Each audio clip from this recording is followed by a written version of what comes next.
Bienvenue sur l'exploitation à Saclay. Donc on est agriculteur depuis plusieurs générations sur le plateau de Saclay.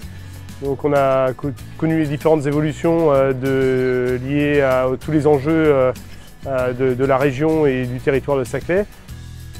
On a cherché un projet de diversification par rapport aux grandes cultures qui étaient produites sur l'exploitation. Donc on produisait essentiellement des céréales et du colza sur l'exploitation, et on a cherché à développer d'autres choses, et on s'est tourné assez rapidement vers le maraîchage et la vente directe pour valoriser notre espace agricole.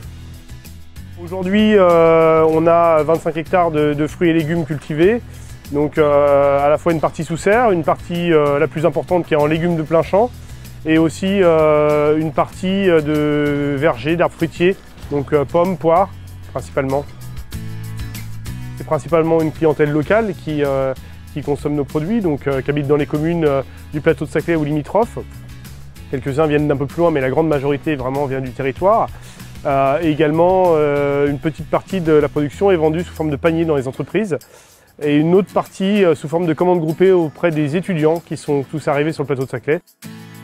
Comme on est parti de zéro en 2010, quand on a commencé le projet, il a fallu déployer toute l'exploitation pour qu'elle arrive à la taille actuelle.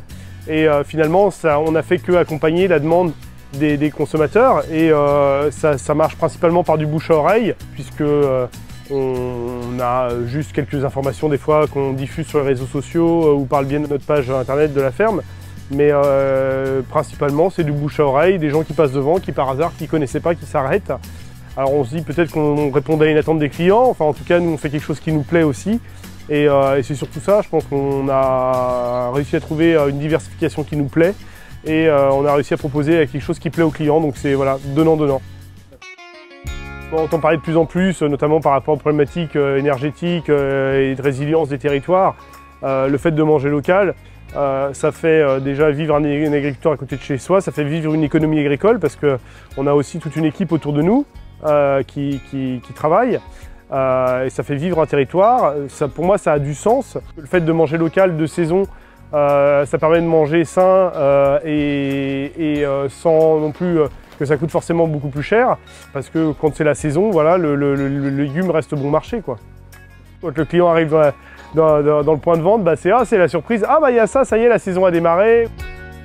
Les légumes sont exceptionnels, ils sont très frais, ils sont très beaux, ils sont cueillis de la veille ou 2 jours avant, et puis ça change forcément du supermarché.